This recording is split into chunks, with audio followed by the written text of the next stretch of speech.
Halo semua, kembali lagi di channel Tante Wiwik. Yang hadir dari daerah mana saja nih? Yuk tulis di kolom komentar. Sebelum Tante Wiwik mulai ceritanya, jangan lupa untuk like, komen, dan subscribe ya. Yuk Tante Wiwik mulai ceritanya. Langit Jakarta di awal Januari itu tampak seperti kanvas yang dicuci dengan warna abu-abu pucat. Sisa hujan semalam masih meninggalkan genangan di aspal yang retak, memantulkan lampu-lampu kota yang mulai meredup di telan fajar. Bagi Maya, pagi bukan lagi waktu untuk memulai harapan, melainkan sebuah rutinitas yang harus diselesaikan agar hidup tetap berjalan. Di dalam kabin mobil sedan tua yang aromanya masih menyisakan wangi kopi khas mendiang suaminya, keheningan terasa begitu pekat. Hanya dipecahkan oleh suara wiper yang menyapu sisa gerimis di kaca depan. Di kursi penumpang sampingnya, Raka duduk mematung. Putranya yang berusia 12 tahun itu mengenakan seragam putih biru yang tampak sedikit kebesaran di bahunya yang kurus. Raka bukanlah anak yang gemar mengeluh, namun ia juga bukan anak yang banyak bicara. Sejak kepergian Aditya 3 tahun lalu dalam sebuah insiden ledakan laboratorium yang mengerikan, Raka seolah menarik diri ke dalam sebuah cangkang yang tak terlihat. Ia sering menghabiskan waktu berjam-jam hanya dengan menatap barisan angka di buku catatan, atau mengamati pola retakan di langit-langit kamar dengan intensitas yang tidak wajar bagi anak seusianya. Raka, jangan lupa bekalnya dimakan. Ibu memasak nasi goreng kesukaanmu, ujar Maya lembut, mencoba memecah keheningan. Raka hanya mengangguk pelan tanpa menoleh. Matanya tetap terpaku pada jendela, memperhatikan pepohonan yang bergerak mundur. Bu, apakah hari ini tukang-tukang itu mulai bekerja di gudang ayah? Tanyanya tiba-tiba. Suaranya datar, namun ada nada keingintahuan yang ganjil di sana. Maya sedikit terkejut. Iya sayang, Pak Samsul dan timnya akan mulai membongkar sekat-sekat di sana pagi ini. Ibu pikir sudah saatnya tempat itu menjadi sesuatu yang baru. Mungkin sebuah studio lukis, atau tempat kursus seni. Kita tidak bisa membiarkannya berdebu selamanya. Raka terdiam sejenak, lalu menggumamkan sesuatu yang nyaris tak terdengar. Beberapa hal memang sebaiknya dibiarkan tertutup. Maya tidak menanggapi lebih jauh. Ia hanya merapatkan shawl-wallnya, berusaha menghalau rasa dingin yang entah mengapa terasa merayapi tengkuknya. Bagi Maya, merenovasi gudang tua di pinggiran kota itu adalah bentuk katarsis. Gudang itu adalah tempat terakhir Aditya menghabiskan waktu berbulan-bulan sebelum insiden itu terjadi. Sebagai ahli keamanan siber yang sering bekerja untuk proyek-proyek rahasia pemerintah, Aditya memang dikenal sebagai pria yang tertutup mengenai pekerjaannya. Gudang itu, bagi Maya, selama ini hanyalah sebuah bangunan bata merah yang penuh dengan kabel-kabel tua dan tumpukan server rusak. Namun bagi Aditya, tempat itu adalah benteng pribadinya. Mobil mereka perlahan berhenti di depan gerbang SMP tempat Raka bersekolah. Kerumunan siswa dan kendaraan membuat suasana menjadi bising. Namun di dalam mobil itu, Maya merasa mereka berada di dunia yang berbeda. Belajar yang rajin ya, kata Maya sambil mengusap kepala Raka. Raka menatap ibunya dengan tatapan tajam yang seringkali membuat Maya merasa seolah anaknya sedang memindai pikirannya. Hati-hati di gudang nanti, Bu. Jika ada pintu yang tidak bisa dibuka, jangan dipaksa. Biarkan aku yang melihatnya nanti sore. Maya tersenyum tipis, menganggap itu hanya bentuk perhatian seorang anak. Tentu sayang, sekarang masuklah. Setelah punggung Raka menghilang di balik kerumunan siswa, Maya menyandarkan kepalanya di setir. Ia menghirup nafas dalam-dalam. 3 tahun adalah waktu yang lama untuk hidup dalam bayang-bayang. Ia merasa sudah cukup kuat untuk menghadapi masa lalu yang tersimpan di gudang itu. Namun, sebuah firasat aneh mendadak muncul. Sebuah perasaan deja vu yang samar. Ia teringat kembali pada hari-hari terakhir sebelum Aditya meninggal. Betapa suaminya itu tampak gelisah, sering memeriksa ponselnya setiap menit, dan berulang kali memastikan bahwa kunci gudang tidak pernah lepas dari lehernya. Maya mulai memutar kemudi, meninggalkan sekolah Raka menuju kawasan industri tua di pinggiran kota. Jalanan semakin menyempit, dan pepohonan di sisi jalan tampak semakin rimbun dan tak terawat. Gudang milik Aditya berdiri di ujung jalan buntu. Sebuah bangunan kokoh dengan dinding bata merah yang mulai ditumbuhi lumut. Saat mobilnya mendekat, ia melihat truk kecil milik Pak Samsul sudah terparkir di depan. Beberapa tukang tampak sedang menurunkan peralatan, linggis, palu besar, dan karung-karung semen. Pak Samsul, seorang pria paruh baya dengan kulit yang ditempa matahari, melambaikan tangan saat melihat mobil Maya. "Selamat pagi Bu Maya, kami sudah siap mulai," sapa Pak Samsul dengan ramah. "Pagi Pak, silahkan dimulai saja. Saya akan duduk di kantor kecil di depan sambil memeriksa beberapa dokumen lama," jawab Maya. Ia membuka pintu gembok besar yang merantai gerbang utama. Bunyi decitan logam yang berkarat menggema di kesunyian pagi itu, terdengar seperti rintihan. Saat pintu terbuka, bau debu yang pengap dan aroma logam yang dingin menyeruak keluar. Maya melangkah masuk, melewati barisan meja kerja yang kini tertutup kain penutup putih yang sudah menguning. Di pojok ruangan, tepat di bawah tangga menuju lantai 2, terdapat sebuah dinding partisi yang tampak menonjol. Itu adalah ruang kerja pribadi Aditya yang selama ini selalu dikunci rapat. Rencananya, dinding itulah yang akan pertama kali dibongkar hari ini untuk memperluas area studio lukis Maya. "Kami mulai dari dinding ini ya Bu?" tanya Pak Samsul sambil menepuk dinding bata tersebut. Maya mengangguk. "Silahkan Pak, bongkar saja semuanya." Maya kemudian berjalan menuju kantor depan, mencoba menyibukkan diri dengan ponselnya. Namun, ia tidak bisa berkonsentrasi. Pikirannya melayang pada ucapan Raka di mobil tadi. Beberapa hal memang sebaiknya dibiarkan tertutup. Mengapa anaknya berkata seperti itu? Dan mengapa Aditya, seorang pria yang sangat mencintai keindahan arsitektur, membangun sebuah ruangan dengan dinding bata yang begitu tebal dan tanpa jendela di dalam gudang ini? Suara hantaman linggis batama pada dinding mulai terdengar, berdentum keras dan berirama. Setiap dentuman seolah bergema di dalam dada Maya, memicu kegelisahan yang semakin menjadi. Ia merasa seolah ia sedang membuka sebuah kotak Pandora yang telah terkunci rapat oleh waktu. 1 jam berlalu, Maya baru saja hendak menyesat teh hangat yang ia bawa di dalam termos ketika suara hantaman itu tiba-tiba berhenti. Keheningan yang mengikuti begitu mendadak dan mencekam. Tidak ada suara candaan para tukang. Tidak ada bunyi gesekan semen. Hanya sunyi. Lalu, terdengar suara langkah kaki yang berlari terburu-buru menuju arahnya. Pak Samsul muncul di ambang pintu kantor dengan wajah yang tidak pernah Maya lihat sebelumnya. Kulitnya yang biasanya coklat kemerahan, kini tampak pucat pasi. Dan tangannya bergetar hebat hingga ia harus berpegangan pada kusen pintu. Bu Maya," Samsul tersengal, suaranya nyaris hilang. "Ibu harus lihat ini, jangan sendirian. Dan tolong, tadi Ibu bilang Raka punya kemampuan khusus dengan komputer kan?" "Ibu harus menjemputnya sekarang juga. Kami menemukan sesuatu yang tidak seharusnya ada di sana." Maya berdiri dengan sentakan yang membuat kursinya terjungkal. Seluruh bulu kuduknya meremang. Pagi yang ia kira akan menjadi awal baru, seketika berubah menjadi pintu masuk menuju labirin masa lalu yang gelap.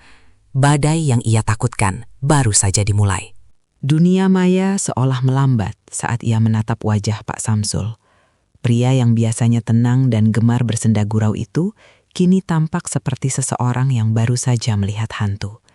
Keringat dingin mengucur dari pelipisnya, membasahi kerah baju kerjanya yang penuh debu semen. Maya tidak pernah melihat ketakutan semurni itu di mata seseorang. "Pak Samsul, tenanglah. Apa yang terjadi? Apa ada yang terluka?" tanya Maya, berusaha menjaga suaranya agar tidak ikut bergetar. Tangannya tanpa sadar meremas ujung syalnya. Samsul menggeleng cepat, napasnya masih memburu. "Bukan, Bu, bukan luka fisik, tapi dinding itu, kami baru saja meruntuhkan lapisan bata pertama, dan di baliknya bukan rangka kayu atau pipa air. Ada sesuatu yang lain, sebuah pintu baja hitam yang tidak punya gagang, Bu. dan ada layar yang tiba-tiba menyala saat terkena getaran palu. Layar itu menyebut nama Raka. Jantung Maya serasa berhenti berdetak. Menyebut nama Raka. Bagaimana mungkin? Ibu harus lihat sendiri. Tapi tolong, jangan masuk sendirian dan bawa putra ibu ke sini sekarang juga. Tulisan di layar itu bilang, identitas pewaris diperlukan. Dan di bawahnya ada foto kecil Raka, Bu. Foto Raka saat masih kecil. Saya tidak berani menyentuhnya lagi. Ada suara mendesis dari balik pintu itu, seperti ada mesin besar yang sedang bekerja. Samsul menjelaskan dengan nada bicara yang semakin cepat, nyaris histeris. Tanpa menunggu penjelasan lebih lanjut, Maya menyambar kunci mobilnya di atas meja. Pikirannya berkecamuk. Aditya adalah seorang ahli keamanan siber. Ia tahu itu. Ia tahu suaminya bekerja dengan data-data sensitif. Namun, menyembunyikan teknologi canggih di balik dinding bata sebuah gudang tua dan melibatkan putra mereka yang saat itu bahkan belum lulus sekolah dasar, ini sudah melampaui batas kewarasan. Tunggu di sini, Pak. Jangan biarkan siapapun mendekati dinding itu. Tutup gerbang depan. Perintah Maya tegas sambil berlari menuju mobilnya. Ia memacu sedannya keluar dari area gudang dengan kecepatan yang membahayakan. Ban mobilnya mencit saat ia membanting setir di tikungan tajam menuju jalan raya. Pikirannya melayang pada Raka. Ucapan anaknya pagi tadi kini terdengar seperti nubuat yang mengerikan. Beberapa hal memang sebaiknya dibiarkan tertutup. Apakah Raka tahu sesuatu? Apakah Aditya pernah membisikkan rahasia kepadanya saat Maya sedang tidak ada? Tangan Maya gemetar di atas kemudi. Ia mencoba menelpon sekolah Raka, namun jarinya berkali-kali meleset. Akhirnya, sambungan terhubung. Halo, SMP Nusa Bangsa, ini Maya, ibu dari Raka di kelas 7B. Saya harus menjemput Raka sekarang. Ada keadaan darurat keluarga yang sangat mendesak. Suara resepsionis di seberang sana terdengar ragu, namun Maya tidak memberi ruang untuk perdebatan. Saya akan sampai di sana dalam 5 menit. Tolong siapkan dia di gerbang. Selama perjalanan yang terasa seperti selamanya itu, Maya teringat kembali pada malam-malam terakhir bersama Aditya. Suaminya sering terjaga hingga pukul 3 pagi, duduk di depan monitor dengan barisan kode hijau yang terus mengalir. Saat Maya masuk membawakan segelas susu, Aditya seringkali langsung menutup laptopnya atau mengganti tampilan layarnya. Ini hanya untuk perlindungan kita, Maya, bisik Aditya suatu malam saat Maya bertanya mengapa ia tampak begitu tertekan.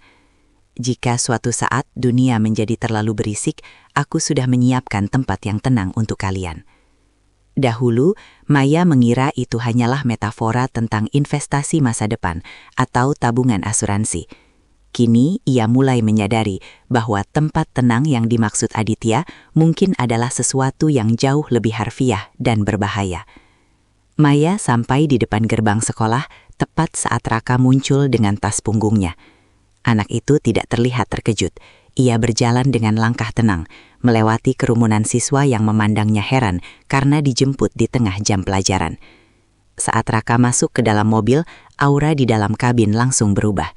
"Sudah dimulai ya, Bu?" tanya Raka pendek. Maya menoleh ke arah putranya, matanya berkaca-kaca karena kombinasi rasa takut dan bingung. "Raka, apa yang ayah katakan padamu? Pak Samsul menemukan sesuatu di gudang, sebuah pintu yang memanggil namamu."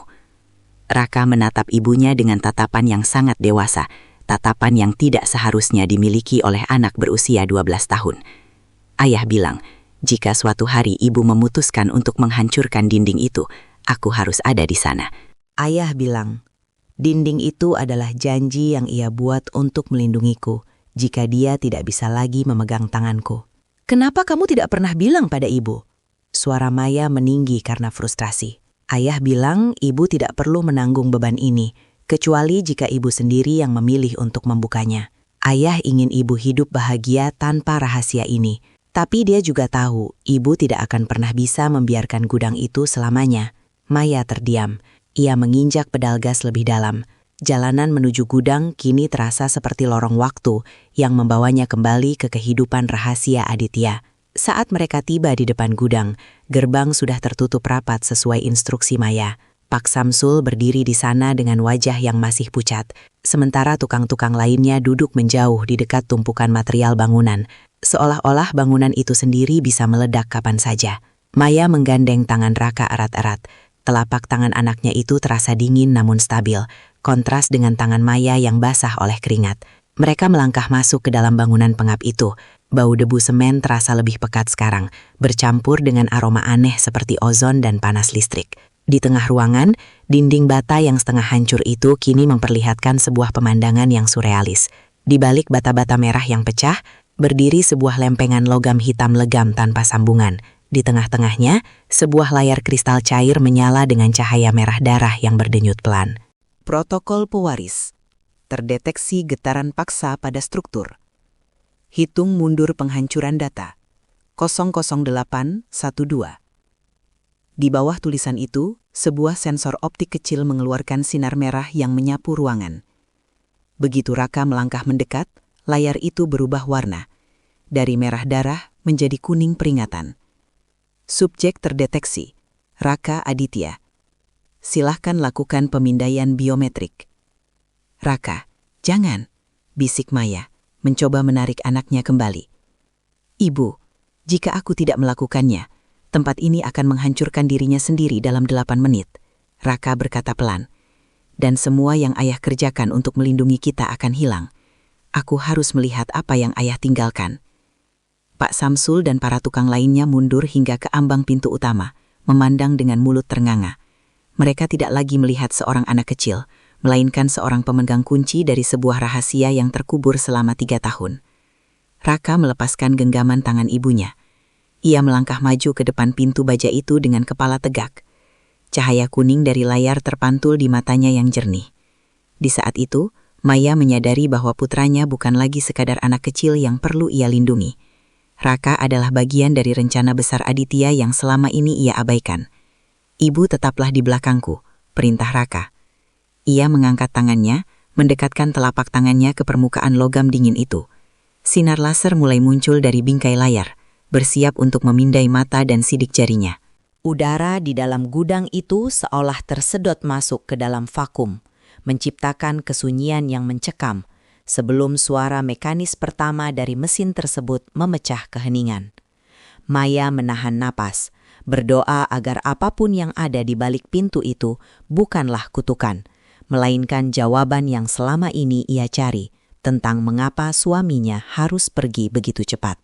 Suasana di dalam gudang itu mendadak menjadi sangat kedap, seolah-olah oksigen di sekeliling mereka baru saja disedot oleh mesin raksasa yang tak terlihat. Cahaya matahari yang masuk melalui celah-celah atap seng terasa memudar, kalah oleh pendaran neon biru dari pintu baja di depan mereka. Maya berdiri mematung, hanya beberapa langkah di belakang Raka. Ia bisa melihat bahu kecil putranya naik turun seiring napas yang teratur. Ketenangan Raka justru menjadi hal yang paling menakutkan bagi Maya saat ini. "Raka, tunggu." Suara Maya pecah, nyaris menyerupai bisikan yang tertahan di tenggorokan. "Kita tidak tahu apa ini. Bagaimana jika ini berbahaya? Bagaimana jika ayahmu? Bagaimana jika dia menyimpan sesuatu yang seharusnya tidak kita sentuh?" Raka tidak menoleh. Matanya yang tajam tetap terpaku pada lensa kamera kecil yang kini mulai berputar, mengeluarkan suara desingan mekanis yang halus. Ayah tidak akan pernah menyakiti Kubu. Ibu tahu itu. Dia membangun ini bukan untuk menakutiku, tapi untuk menungguku. Maya merasakan perih yang luar biasa di dadanya. Sebagai seorang ibu, insting pertamanya adalah menarik Raka pergi, membawanya lari sejauh mungkin dari kegilaan teknologi ini, dan kembali ke kehidupan normal mereka yang membosankan. Namun, matanya terpaku pada angka hitungan mundur yang kini menunjukkan 000645. Angka-angka digital itu berkedip merah, seolah-olah sebuah jantung elektronik sedang memacu detak menuju ajal. Sinar laser biru mulai memancar dari bingkai pintu, menyapu wajah Raka dari dahi hingga dagu. Cahaya itu bergerak lambat, sangat presisi, memetakan setiap detail struktur tulang wajah dan iris mata anak itu. Di layar, grafik-grafik rumit bermunculan, membandingkan data biometrik yang tersimpan 3 tahun lalu dengan sosok remaja di depan mereka. Memindai struktur retina. Kecocokan 99,87%. Memindai pola sidik jari. Tanganmu, Raka. Perintah suara digital yang datar dan dingin dari dinding tersebut. Raka menempelkan telapak tangannya pada panel kaca gelap di bawah layar. Begitu kulitnya bersentuhan dengan permukaan dingin itu, Maya merasakan getaran halus merambat di lantai gudang. Di sudut ruangan, Pak Samsul dan para tukang lainnya sudah mundur hingga keluar pintu utama. Mereka berdiri di halaman, memandang ke dalam dengan ngeri, seperti orang-orang yang sedang menyaksikan ritual pemanggilan arwah modern. Dahulu ayah sering memintaku menempelkan tanganku di meja kerjanya. Gumam Raka tiba-tiba, suaranya terdengar jauh dan melankolis. Dia bilang dia sedang mengukur seberapa cepat aku tumbuh. Ternyata, dia sedang memperbarui data di pintu ini setiap bulan. Air mata Maya jatuh tanpa bisa ia bendung lagi. Ia membayangkan Aditya, suaminya yang penuh kasih, duduk di gudang pengap ini larut malam, merancang sistem keamanan tingkat tinggi ini hanya untuk memastikan bahwa jika sesuatu terjadi padanya, harta atau rahasia yang ia miliki hanya akan jatuh ke tangan putranya. Maya merasa bersalah karena selama 3 tahun ini ia menganggap Aditya hanya terobsesi pada pekerjaan, tanpa menyadari bahwa obsesi itu adalah bentuk perlindungan yang ekstrim. Akses diterima, Raka Aditya. Protokol pewaris diaktifkan, membatalkan penghancuran data. Suara klik logam yang berat bergema di seluruh ruangan, diikuti oleh suara desisan udara yang keluar dari celah pintu, seperti sebuah peti mati vakum yang baru saja dibuka. Pintu baja hitam itu tidak terbuka ke samping, melainkan melesat masuk ke dalam dinding dan menghilang dengan gerakan yang sangat halus. Di balik pintu itu, bukan lagi dinding bata atau pipa tua yang mereka temukan. Di depan mereka terbentang sebuah ruangan kecil yang sangat kontras dengan kondisi gudang yang kotor. Ruangan itu berdinding logam abu-abu, sangat bersih dan diterangi oleh cahaya putih yang berasal dari langit-langit. Di tengah ruangan terdapat sebuah meja dari kaca tebal yang menyangga sebuah laptop perak dan sebuah kotak berangkas kecil. Insting Maya berteriak agar ia tetap di luar, namun rasa ingin tahu dan kewajibannya sebagai pelindung Raka menariknya maju. Ia melangkah melewati ambang pintu baja itu. Suhu di dalam ruangan tersebut jauh lebih dingin. Mungkin karena sistem pendingin yang dijaga tetap menyala oleh baterai cadangan selama bertahun-tahun. "Jangan sentuh apapun dulu, Raka," Maya memperingatkan, suaranya bergetar. Ia mendekati meja kaca itu. Di sana, di samping laptop, terdapat sebuah bingkai foto kecil. Maya terenyak saat melihat isinya. Itu adalah foto mereka bertiga, Maya, Aditya, dan Raka yang masih berusia 7 tahun, saat sedang berlibur di pantai. Di balik kaca bingkai itu, ada sebuah catatan kecil yang ditulis tangan dengan tinta hitam yang sudah agak memudar. "Maya, Raka, jika kalian membaca ini, berarti duniaku sudah berhenti berputar. Maafkan aku karena harus menyembunyikan ini. Rahasia ini terlalu berat untuk kalian bawa saat aku masih ada. Tapi sekarang, rahasia ini adalah satu-satunya pelindung kalian. Bukalah laptop ini. Kuncinya adalah tanggal pertama kali kita bertemu, Maya." Maya menutup mulutnya dengan tangan, berusaha menahan isak tangis yang meledak. Tanggal itu, tanggal 14 Juli. Tanggal yang selalu mereka rayakan setiap tahun sebelum kecelakaan itu merenggut segalanya. Raka menatap laptop itu dengan tangan yang ragu untuk menyentuh. "Ibu yang harus membukanya. Ini untuk kita berdua." Maya mengulurkan tangan yang gemetar hebat, membuka layar laptop perak tersebut. Begitu layar terbuka, sistem langsung meminta kata sandi. Dengan jemari yang masih dingin karena ketakutan, Maya mengetik angka 1407. Layar berkedip sesaat, lalu menampilkan sebuah video yang sudah disiapkan untuk diputar secara otomatis. Wajah Aditya muncul di layar. Ia tampak lebih kurus daripada yang diingat Maya, dengan lingkaran hitam di bawah mata. Namun senyumnya masih tetap sama. Senyum penuh kasih yang selalu membuat Maya merasa aman. "Halo Maya, halo pahlawan kecilku, Raka." Suara Aditya di video itu terdengar jernih melalui pengeras suara kecil di meja. "Aku tidak punya banyak waktu. Orang-orang itu mulai mencurigaiku. Aku telah menemukan sesuatu dalam proyek Sovereign yang dikerjakan Dharma. Ini bukan soal keamanan data biasa. Ini soal pengkhianatan terhadap negara dan nyawa ribuan orang. Maya merasakan keringat dingin mengucur di punggungnya. Dharma, sahabat baik Aditya, orang yang selama 3 tahun ini membantu Maya mengurus asuransi, orang yang selalu datang membawakan hadiah ulang tahun untuk Raka, dan orang yang paling sering meyakinkan Maya bahwa kematian Aditya hanyalah kecelakaan kerja biasa. Maya, dengarkan aku baik-baik. Lanjut Aditya di video itu. Wajahnya kini berubah menjadi sangat serius. Jangan pernah menghubungi polisi. Dharma punya orang di dalam. Hanya satu orang yang bisa kau percaya, tapi kau harus menemukannya sendiri. Di dalam brankas di samping laptop ini ada drive berisi bukti-bukti asli. Gunakan itu sebagai perlindungan. Tapi ingat, begitu pintu ini terbuka, sistem peringatan di kantor Dharma mungkin sudah menyala. Kalian harus segera pergi. Tepat saat video itu berakhir, suara keras terdengar dari luar gudang. Suara dicitan ban mobil yang mengerem mendadak di atas kerikil. Maya dan Raka saling berpandangan. Insting seorang ibu di dalam diri Maya seketika berubah menjadi mode bertahan hidup yang agresif. Ia tidak lagi takut pada pintu baja atau teknologi asing ini. Ia takut pada pria yang selama ini ia anggap sebagai keluarga. Raka, ambil drive itu, sekarang. Perintah Maya dengan nada yang tak tertantahkan. Maya berbalik, menatap ke arah pintu masuk gudang. Di sana, di ambang pintu, siluet seorang pria berdiri dengan latar belakang cahaya matahari pagi yang silau. Pria itu memegang ponsel di satu tangan dan tangan lainnya meraba saku jasnya. Maya, kau di dalam? Suara itu terdengar akrab, lembut, namun kini terasa seperti desisan ular di telinga Maya. Itu adalah Dharma. Suara langkah kaki Dharma yang beradu dengan lantai semen gudang yang berdebu terdengar seperti detak jam menuju eksekusi. Maya berdiri di ambang pintu ruangan rahasia itu, tubuhnya gemetar, namun matanya menyala dengan api perlindungan yang belum pernah ia rasakan sebelumnya. Di belakangnya, Raka dengan cepat menyambar drive berwarna perak dari dalam brankas sesuai perintah ibunya. Raka, tetap di belakang ibu, jangan bersuara, bisik Maya tanpa menoleh. Dharma melangkah masuk lebih jauh. Cahaya lampu dari ruangan rahasia di balik Maya membiaskan bayangan panjang yang tampak mengerikan di dinding gudang yang kusam.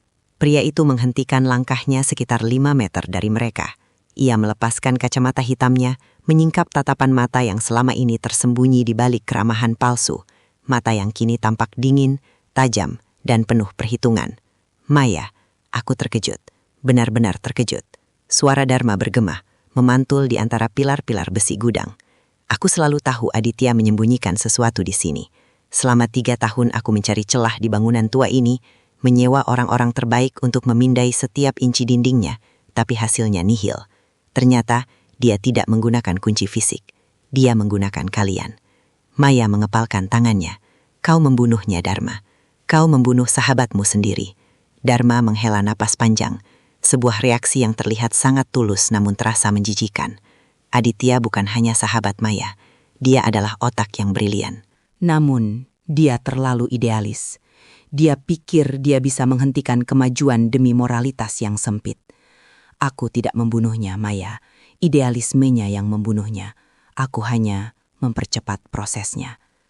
Langkah Dharma kembali terdengar, perlahan dan pasti.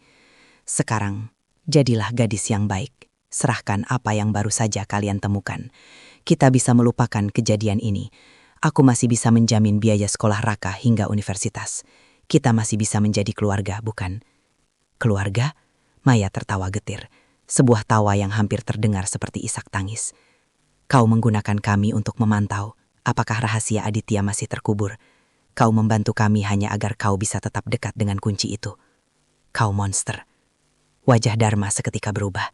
Senyum palsunya luruh, digantikan oleh garis wajah yang keras. Cukup omong kosongnya. Aku tahu Raka memegang drive itu. Berikan padaku. Atau aku harus meminta anak buahku masuk dan mengambilnya dengan cara yang tidak akan kau sukai.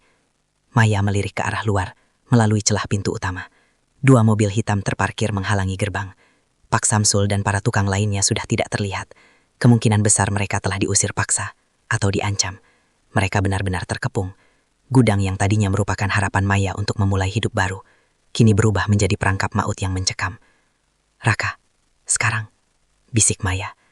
Raka yang sejak tadi diam dengan tangan gemetar memegang drive, tiba-tiba bergerak ke arah panel kendali di samping pintu baja. Ia tidak tampak takut.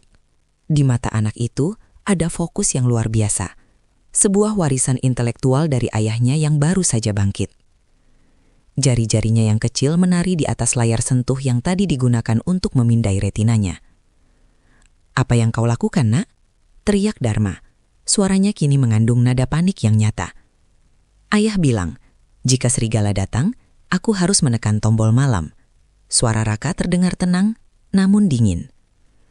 Raka menekan sebuah ikon kecil di sudut bawah layar yang tersembunyi di balik barisan kode. Seketika, suara alarm rendah yang bergetar mulai terdengar dari dalam fondasi bangunan. Lampu-lampu darurat berwarna oranye di seluruh gudang mulai berputar, menciptakan suasana yang surrealis dan kacau. "Tutup pintunya, Raka," teriak Maya.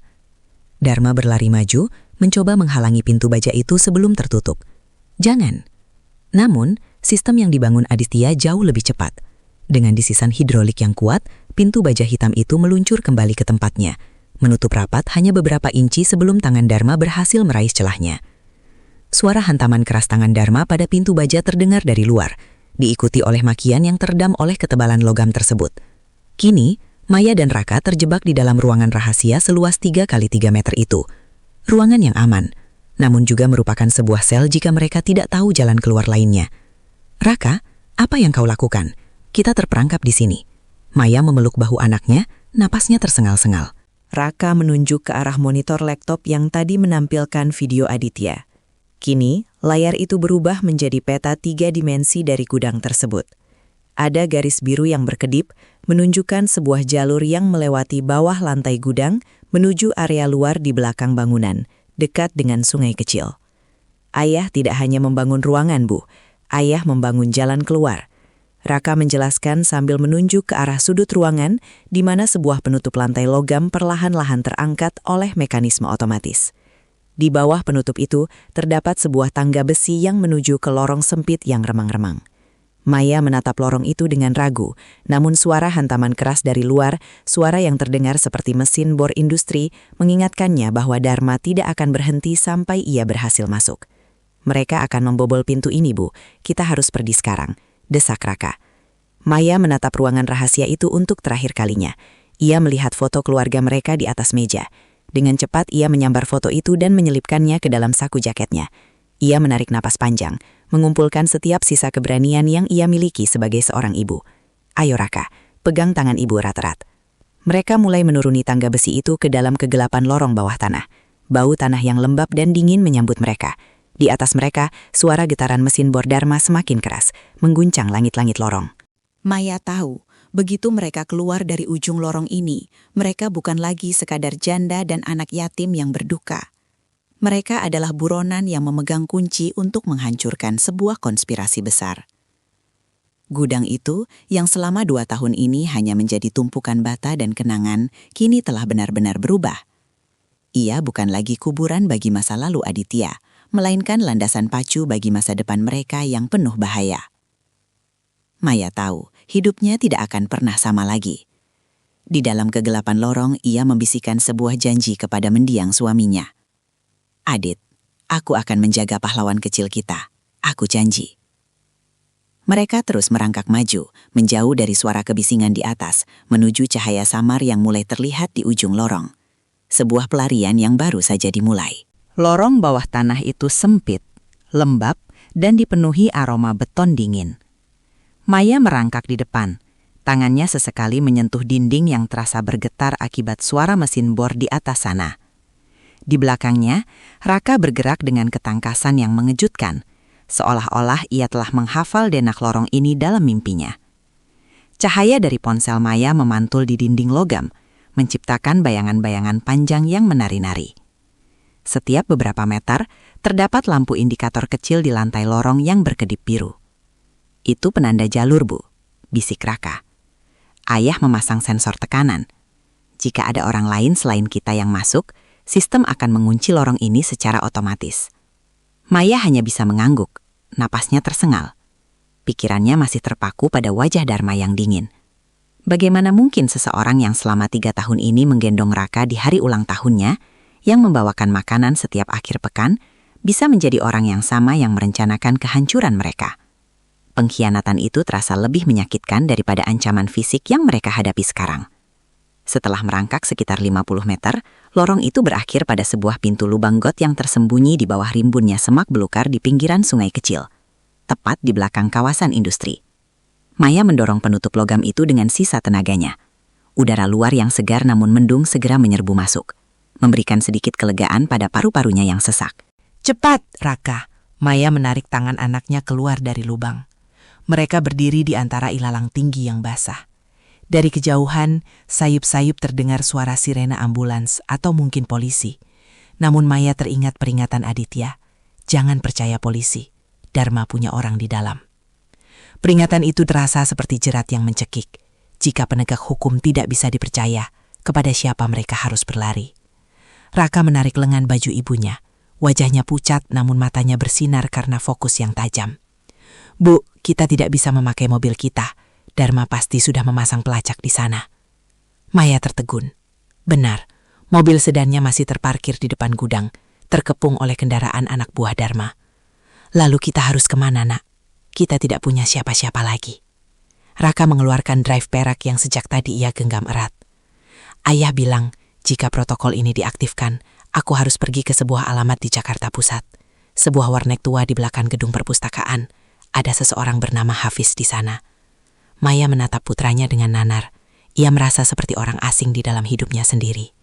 Aditya telah mempersiapkan segala kemungkinan, termasuk jalur pelarian dan kontak rahasia, sementara ia hanya sibuk dengan duka dan lukisannya. Namun, tidak ada waktu untuk menyesali diri. Mereka mulai berjalan menyusuri pinggiran sungai, menghindari jalan raya utama. Maya menanggalkan shawl wallnya yang mencolok, mencoba menyamarkan penampilan mereka sesederhana mungkin.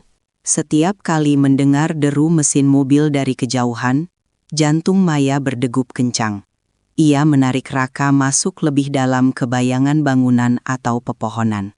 Sambil berjalan, Raka membuka sebuah alat kecil yang ia ambil dari brankas tadi. Sebuah gawai mirip ponsel, namun dengan layar yang hanya berisi barisan angka koordinat. Protokol pewaris bukan hanya soal membuka pintu, Bu. Raka menjelaskan, sambil terus berjalan. Ini adalah sistem enkripsi berjalan. Drive ini berisi kunci untuk menghentikan proyek Sovereign yang disebutkan ayah. Jika drive ini jatuh ke tangan Dharma, dia bisa menghapus semua jejak kejahatannya dan mengaktifkan program pengawasan massal yang ilegal. Maya mencoba mencerna kata-kata itu. Jadi, ayahmu meninggal karena mencoba menghentikan pengawasan itu. Ayah menemukan bahwa Dharma menjual data pribadi jutaan penduduk ke pihak asing untuk memanipulasi opini publik. Ayah mencoba menutup aksesnya, tapi Dharma lebih cepat. Penjelasan Raka membuat Maya merasa dunianya runtuh untuk kedua kalinya. Aditya bukan hanya seorang ahli keamanan, dia adalah seorang pejuang yang bertarung di balik layar digital, dan dia gugur di sana. Sekarang, beban itu jatuh ke pundak seorang janda dan anak kecil. Setelah berjalan hampir 2 jam, mereka sampai di pinggiran terminal bus kota yang ramai. Maya menggunakan uang tunai yang tersisa di dompetnya untuk membeli 2 tiket bus menuju pusat kota. Di dalam bus yang pengap dan penuh sesak itu, Maya duduk mepet ke jendela, menutupi wajahnya dengan masker medis.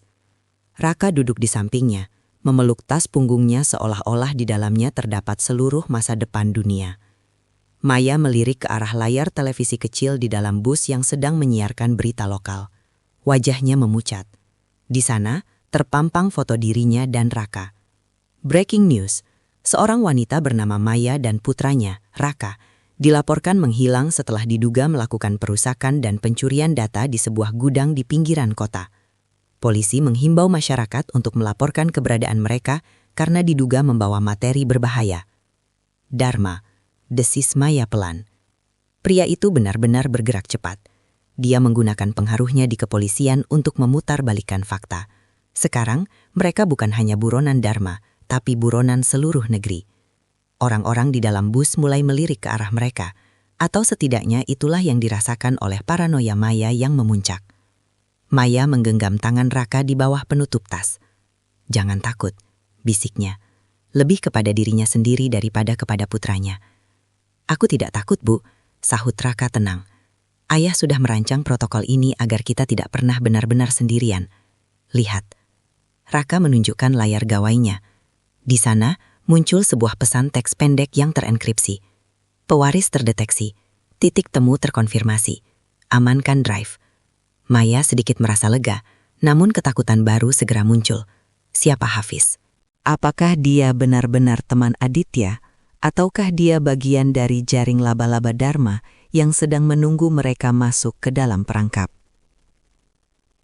Saat bus perlahan memasuki hiruk-pikuk Jakarta Pusat, awan kelabu di langit akhirnya tumpah menjadi hujan deras. Maya menatap tetesan air di kaca jendela, menyadari bahwa pelarian ini baru saja memasuki babak yang paling berbahaya. Mereka tidak lagi hanya berlari dari seorang pengkhianat, mereka sedang berpacu melawan waktu untuk mengungkap kebenaran sebelum dunia benar-benar menutup pintu bagi mereka. "Kita turun di halte depan," perintah Maya saat bus mulai melambat. Dengan langkah cepat, mereka turun ke trotoar yang basah, menghilang di antara kerumunan payung dan pejalan kaki yang terburu-buru. Di balik dinding-dinding beton Jakarta, rahasia Aditya mulai bernafas, dan protokol pewaris baru saja mencapai tahap yang paling krusial. Hujan di Jakarta Pusat turun begitu deras, menciptakan tirai air yang mengaburkan pandangan dan meredam suara klakson yang bersahutan. Maya dan Raka menyusuri gang sempit di belakang Gedung Perpustakaan Nasional, tempat di mana aroma kertas tua bertemu dengan bau got yang meluap. Di ujung gang, sebuah papan nama neon yang redup berkedip-kedip, menampilkan tulisan Login Cafe and Net. Tempat itu tampak kumuh, cahaya di dalamnya temaram, hanya diterangi oleh deretan monitor tabung tua dan kepulan asap rokok. Maya ragu, namun Raka melangkah masuk dengan pasti. Begitu pintu terbuka, bunyi bel kecil berdenting. Beberapa pria muda dengan mata cekung yang terpaku pada layar komputer menoleh sekilas, lalu kembali pada dunianya masing-masing. Di balik meja kasir yang berantakan dengan kabel-kabel melintang, duduk seorang pria parubaya dengan rambut gondrong yang diikat asal-asalan. Ia mengenakan kaos hitam pudar dengan logo bandmate yang sudah pecah. Pria itu, Hafiz, menatap Maya dan Raka melalui kacamata tebalnya yang berdebu. "Kami tutup untuk umum hari ini." Suara Hafiz parau, matanya menatap tajam ke arah Maya. Raka maju selangkah, melepaskan tas punggungnya yang basah. Tanpa mengucapkan sepatah kata pun, ia mengeluarkan drive perak dari saku dalamnya dan meletakkannya di atas meja kayu yang lengket. Di samping drive itu, Raka meletakkan foto keluarga mereka yang diambil Maya dari gudang tadi. Hafiz tertegun. Ia mengambil foto itu dengan tangan yang sedikit gemetar. Matanya beralih dari foto ke wajah Raka, lalu kembali ke foto itu lagi. "Mata itu," bisiknya pelan. "Kau punya mata ayahmu, Nak. Aditya selalu bilang putranya punya tatapan yang bisa melihat menembus tembok."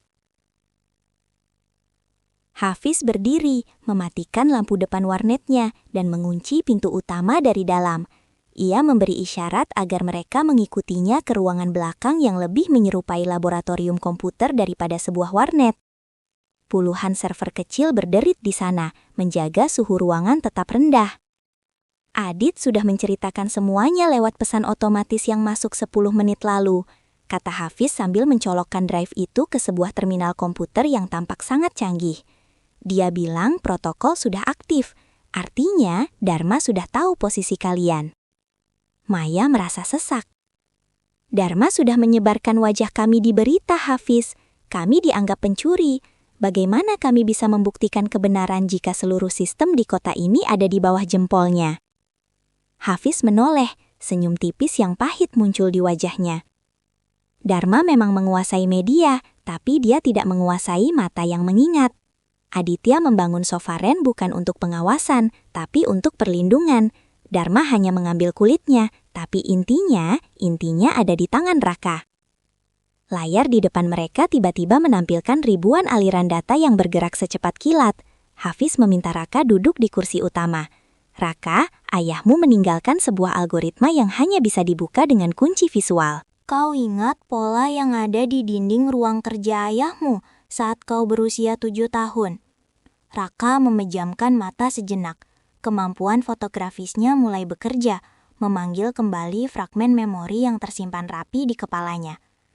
Retakan di dinding sebelah kanan, menyerupai rasi bintang Orion, tapi ada satu titik yang hilang di tengahnya, jawab Raka pelan. Itu dia kuncinya, seru Hafiz. Raka, masukkan koordinat titik yang hilang itu ke dalam sistem ini, sekarang, sebelum tim IT Dharma berhasil melacak lokasi alamat IP warnet ini. Maya memegang bahu Raka, merasakan ketegangan yang memuncak. Di luar, suara sirene polisi mulai terdengar mendekat, memecah kesunyian gang sempit itu. Waktu mereka hampir habis. Bab 7. Pesan dari masa lalu. Di dalam ruangan yang hanya diterangi pendaran lampu indikator server, Raka duduk tegak di depan monitor raksasa.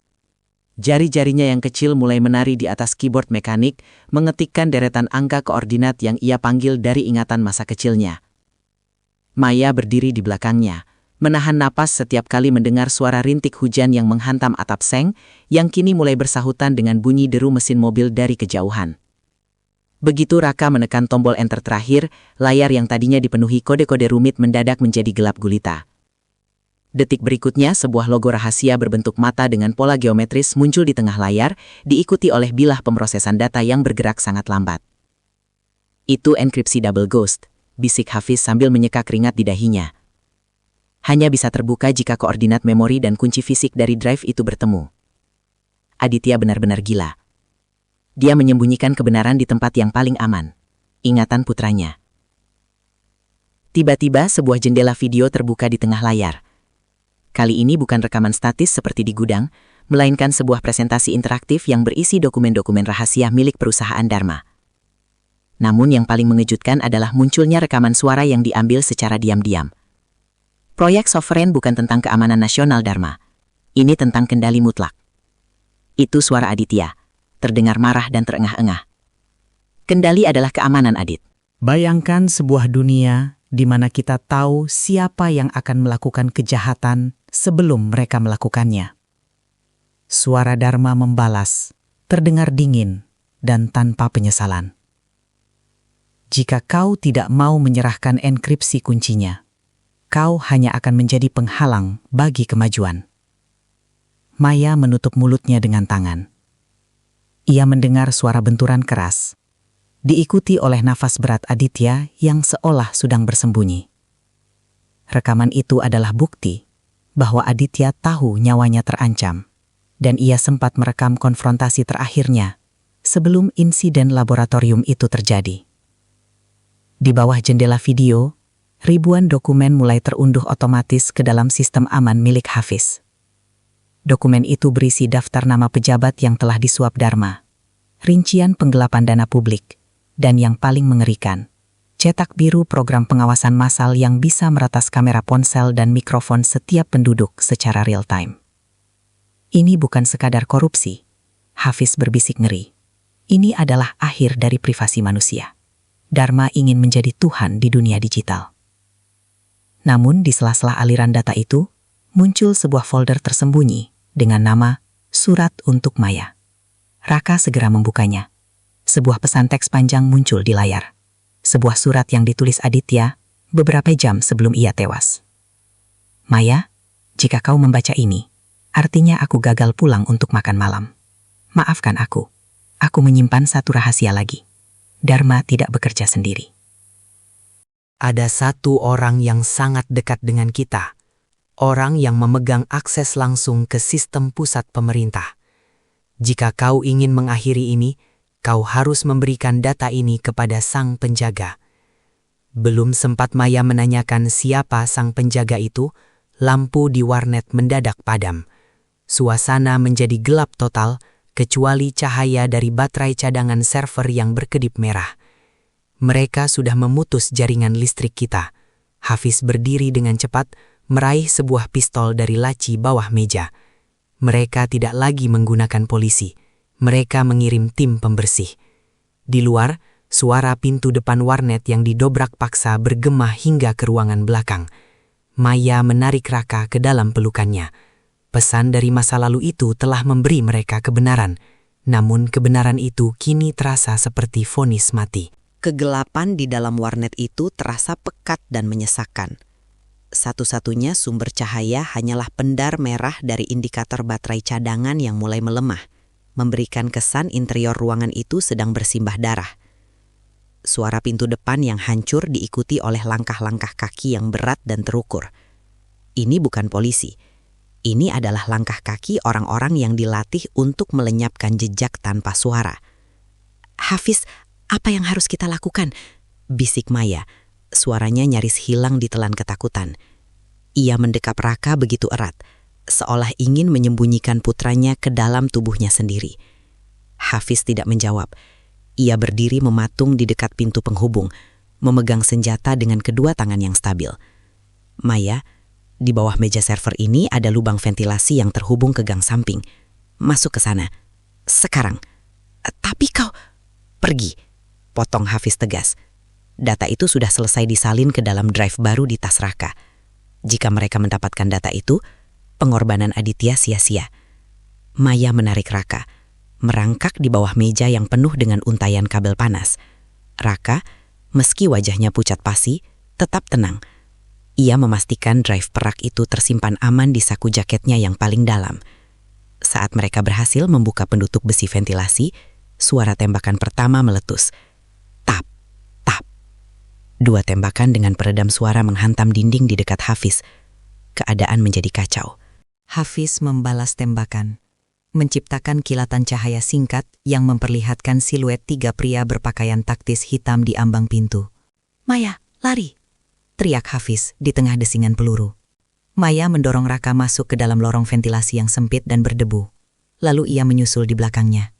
Di dalam lorong, suara pertempuran di belakang mereka terdengar tumpul. Maya terus merangkak, mengabaikan rasa perih di lutut dan telapak tangannya. Pikirannya hanya terfokus pada satu hal, menjauh dari moncong senjata Dharma. Mereka keluar di sebuah gang sempit yang gelap dan becek, jauh dari pintu utama warnet. Maya tidak berani menoleh ke belakang.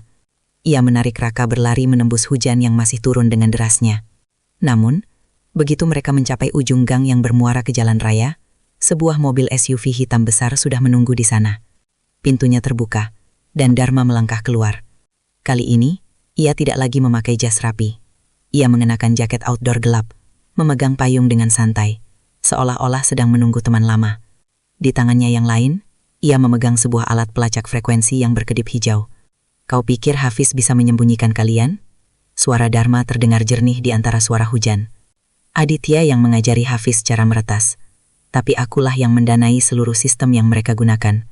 Aku tahu setiap titik koordinat di kota ini, Maya." 2 pria tegap keluar dari belakang mobil, mengepung Maya dan Raka. Maya mundur, namun punggungnya membentur dinding bata yang dingin. Mereka benar-benar terpojok. "Serahkan drive itu, Raka." Dharma mengulurkan tangannya. Nadanya kembali lembut, namun mengandung ancaman yang mematikan. "Jangan buat ibumu menanggung konsekuensi dari keras kepalamu. Ayahmu sudah tiada, dan Hafiz, dia tidak akan bisa membantu kalian lagi." Maya merasakan lututnya lemas. Hafiz sudah kalah. Harapan mereka satu persatu tumbang. Namun di saat kritis itu, Raka justru melepaskan tangan ibunya. Ia melangkah maju mendekati Dharma. Tangannya meraba saku jaket. "Kau ingin kuncinya, Om Dharma?" Suara Raka terdengar sangat dingin, sebuah nada yang belum pernah Maya dengar sebelumnya. Ayah bilang, jika serigala merasa sudah menang, itu adalah saat yang paling tepat untuk menunjukkan padanya apa itu perangkap. Hujan semakin menderu, membasuh wajah Raka yang berdiri tegak di hadapan Dharma. Di bawah sorot lampu SUV yang menyilaukan, anak itu tampak kecil, namun aura yang dipancarkannya begitu dominan, hingga membuat kedua anak buah Dharma ragu untuk melangkah maju. Maya hanya bisa terpaku, melihat putranya yang biasanya pendiam, kini bertransformasi menjadi perpanjangan tangan Aditya yang paling mematikan. "Apa yang kau bicarakan, Raka?" Dharma tertawa sinis, meski matanya mulai bergerak gelisah mengikuti gerakan tangan Raka yang menggenggam sebuah gawai kecil. Perangkap apa? Ayahmu sudah mati. Kau hanya anak kecil yang memegang mainan yang tidak kau mengerti. Raka tidak menjawab dengan kata-kata. Ia menekan satu tombol di gawai tersebut.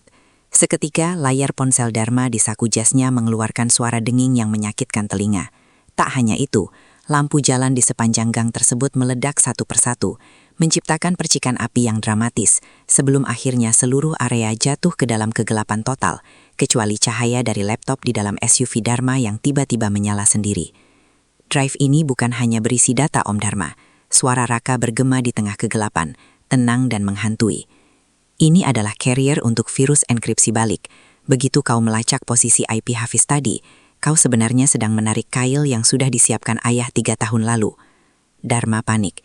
Ia berteriak pada anak buahnya untuk merebut gawai itu, namun langkah mereka terhenti. Dari pengeras suara SUV Dharma, terdengar suara rekaman yang sangat jernih.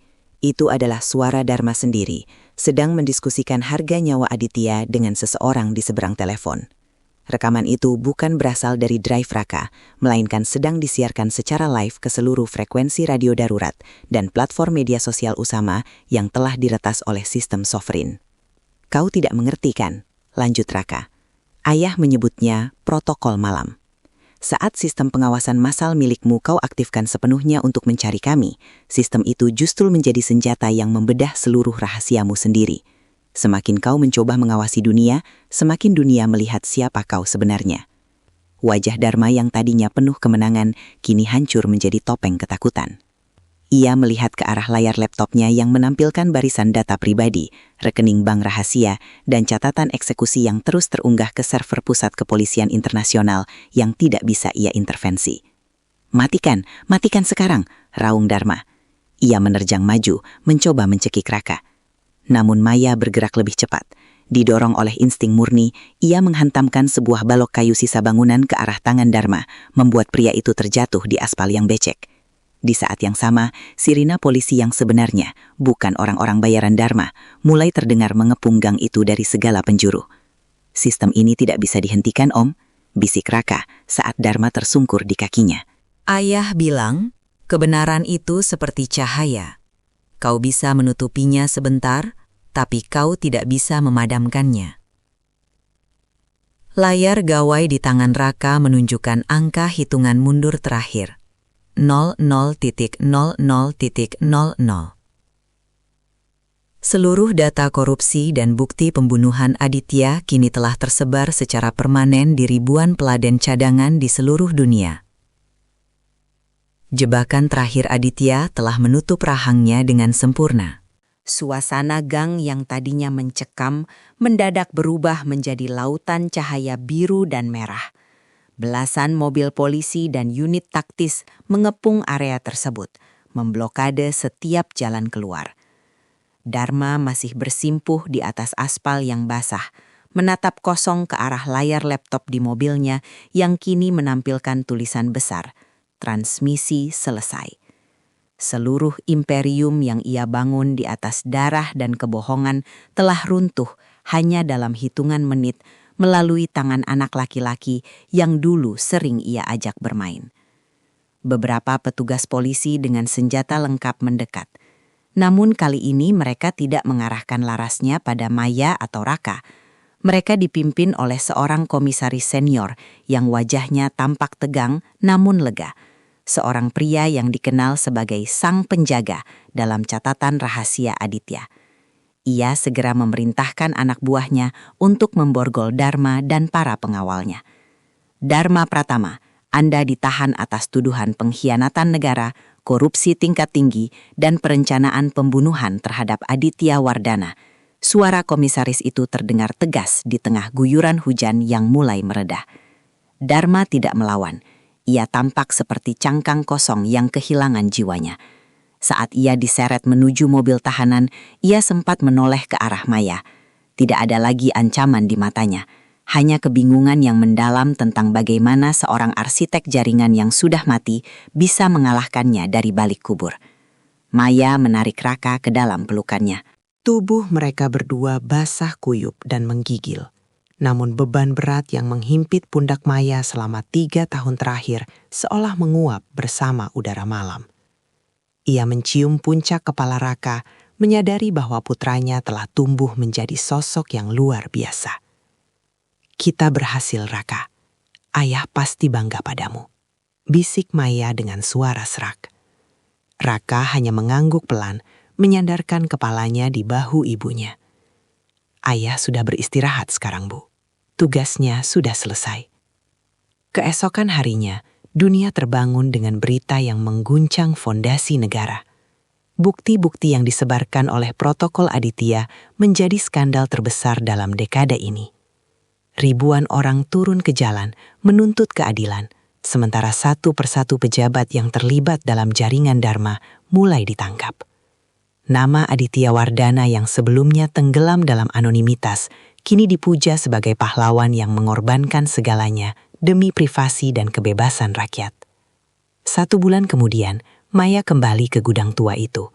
Namun kali ini ia tidak datang untuk merenovasi masa lalu. Gudang itu telah dibersihkan. Dinding rahasia yang tadinya menjadi sumber ketakutan, kini ia biarkan terbuka sebagai pengingat. Ia memutuskan untuk menjadikan tempat itu bukan sekadar studio lukis, melainkan sebuah yayasan keamanan digital untuk anak-anak berbakat seperti Raka. Di ruangan rahasia milik Aditya, Maya duduk di depan meja kaca. Ia menatap foto keluarga mereka yang kini sudah dibingkai ulang. Matahari pagi masuk melalui pintu gudang yang terbuka lebar, menyinari ruangan itu dengan hangat. Raka sedang duduk di sudut, sedang mengajari beberapa anak muda tentang etika pemrograman. Maya tersenyum. Kebenaran memang telah terang benderang. Meskipun Aditya tidak lagi berada di sisi mereka untuk memegang tangan mereka, cintanya yang diwujudkan dalam barisan kode dan perlindungan cerdas akan selalu hidup. Pagi itu, Maya tidak lagi merasa kedinginan. Ia akhirnya bisa melukis kembali, bukan dengan warna abu-abu kesedihan, melainkan dengan warna-warna cerah dari sebuah awal yang baru.